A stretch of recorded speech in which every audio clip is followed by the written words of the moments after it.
Well, it's that time. Everyone finished playing Red Dead Redemption 2, and they need their next hit of the big gaming universes to get lost in. Thankfully, Todd Howard has our back.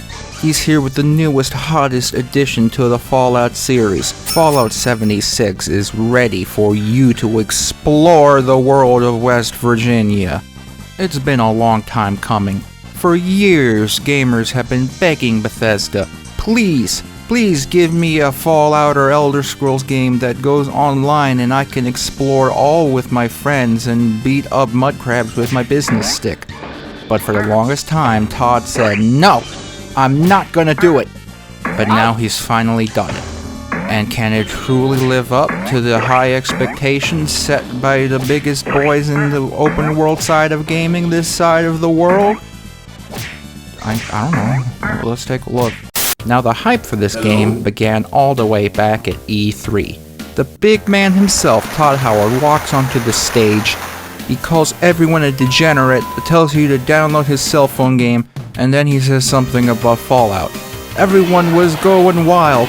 They were taking their shirts off and hooting and waiting to play this game. They couldn't wait. There was even going to be a beta for everyone to test it out before the game comes out to make sure there wouldn't be any bugs. This was going to be the greatest achievement that Todd has ever had. Details start coming out about the game. There would be no human NPCs. The only humans he'd run into are other players. This is crazy. You can really still have a living world without NPCs roaming around? The game is really going to integrate its multiplayer so well that the other players are all you're going to need? The date and time of the beta is revealed. It's like less than half a month before the game comes out. Wow, Bethesda is so confident that they can fix all the bugs in one of their games with just 2 or 3 weeks before the launch? They really must have stepped it up here. Finally, it's beta time, and Todd makes sure that even getting into the game is a game in and of itself. You may have just downloaded the entire 50 gigabytes previously in preparation for the short limited beta, but guess what? You better hurry, be on your game, because you have to download the entire thing again. We deleted it from your computer! It's incredible how Todd was able to make even getting into the game a game of its own. I haven't even started talking about the game yet. This is just all stuff leading up to its release. I'd be tempted to say that Fallout 76 has had the greatest pre-release of any game of the year. At least I'd be tempted to say that if it wasn't for Red Dead Redemption 2's campaign, where Rockstar sent out fake dynamite to influencers via the mail around the same time that people were receiving real bombs in the mail. It was a pretty edgy publicity stunt by Rockstar, and I think it earns them a Game Promotion of the Year. Sorry, Todd. Better luck next time. The story of Fallout 76 goes like this. You wake up after your big party, but everyone got drunk or something and they left. In all the time it took you to wake up, everyone in the whole world died. No one knows how it happened because nobody bothered reading any of the audio logs the game forces you to read during the main quest. You start creating your character, and you hit the game's first challenge, telling everyone around you to shut up while you touch your face. Your objective here is to tell everybody to shut up while they're trying to record their YouTube openings. As soon as they start saying, "What's going on, YouTube?" you immediately tell them to cram it, and hopefully it works out. Once you've finished the face quest, you step out into the wasteland and see the wild world of West Virginia for the first time. You glance upon the rolling plains, and immediately remember, oh man, all the humans are going to be other people in this game. You bring up your map and you check where all the people are, and you're astonished to see there's the upwards of maybe 12 other people on your server. Maybe. Sometimes. If you're lucky.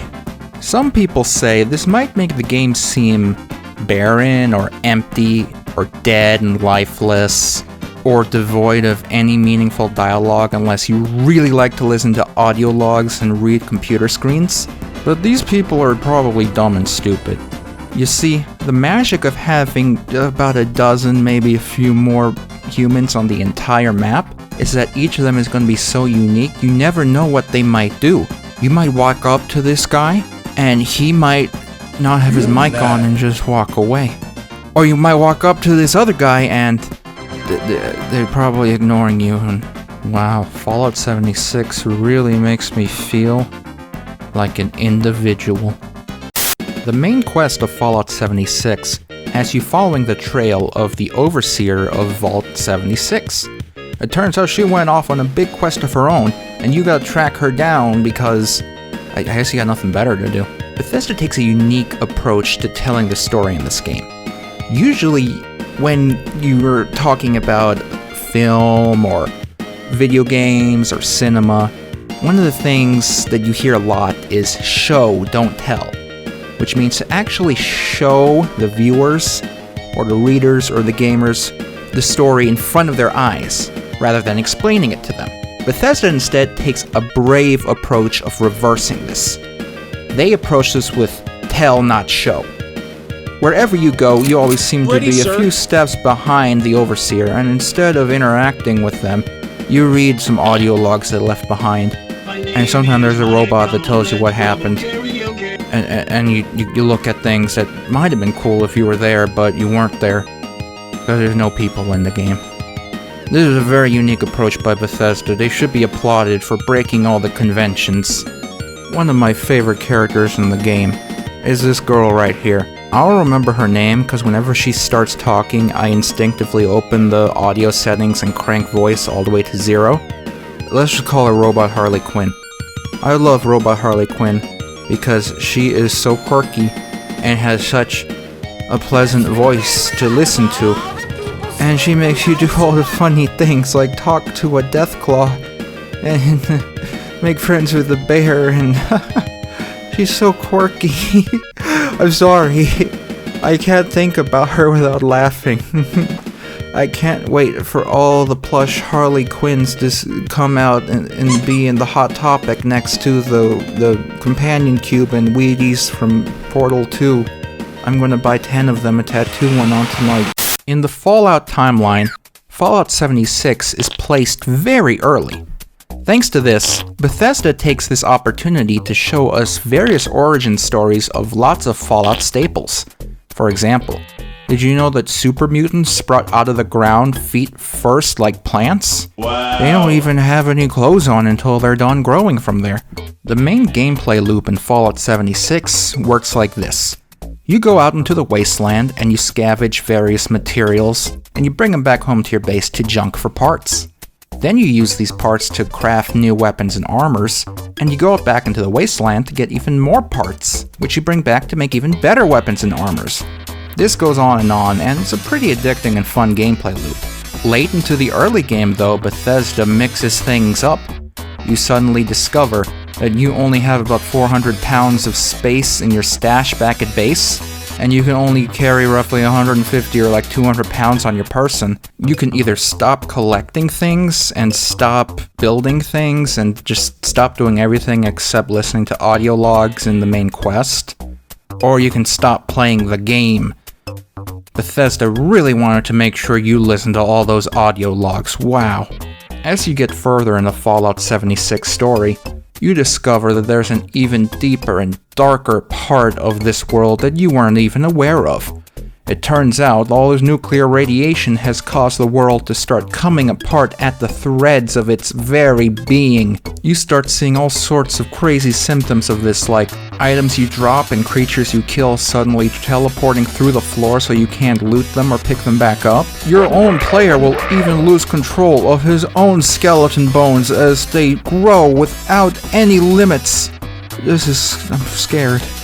As you can see, you have to have a very high intellect to truly appreciate Fallout 76. With all its little intricacies, you really just have to be one of those top-tier brain-ronauts in order to really understand the beauty behind this game. Which is probably why online you see so many fake gamers out there who are really just extremely toxic people who are just bad-mouthing this game online and don't understand the true beauty behind Todd's game. Now, one of the most absurd complaints these fakers have about Fallout 76 is that Fallout 76 is still using the same engine that Bethesda was using back during the Elder Scrolls 3 Morrowind. This is an absurd claim to make. I mean, yeah, Fallout 76 loads in a bunch of strings referencing Fallout 4 in the background, and yeah, Fallout 4 considers status effects to be spells and aid items to be potions when you actually look at how it's set up in the creation kit. And yeah, it's also true that Skyrim has settings for reloading, gun jamming, and scopes inside of the creation kit for its bows and crossbows, clearly lifted from Fallout 3 in New Vegas. And then it's also true that Fallout 3 in New Vegas is based on Oblivion, considering their GECK is pretty much just a modified version of Oblivion's creation kit, which in and of itself is just a modified version of Morrowind's creation kit. So yeah, technically it is the exact same engine they used back in Morrowind, but look at how good they got with using it. This engine is perfectly fine. Yeah, I'll admit there's a few weird quirks to it. I don't know why the game thinks I have 2 power armors when I only have 1, and when I drop one of them I have none, and when I pick one back up I now have 2. I don't know exactly what happened to this key, what it's for. Maybe it's like an HTML key for me to unlock the powers of HTML. Maybe that's like a perk or something. When I equip and unequip, there's one piece of armor with pockets on it really fast. Suddenly, my encumbrance drops really low, and then gets into negative, and now I can't be over-encumbered. I don't know why that happens. I assume it has something to do with radioactive decay. I mean, that makes sense to me. It's Fallout. There's radioactive decay everywhere. Another complaint these losers have is that they somehow got gypped over with the special edition of the game. Alright, so here's the facts on this.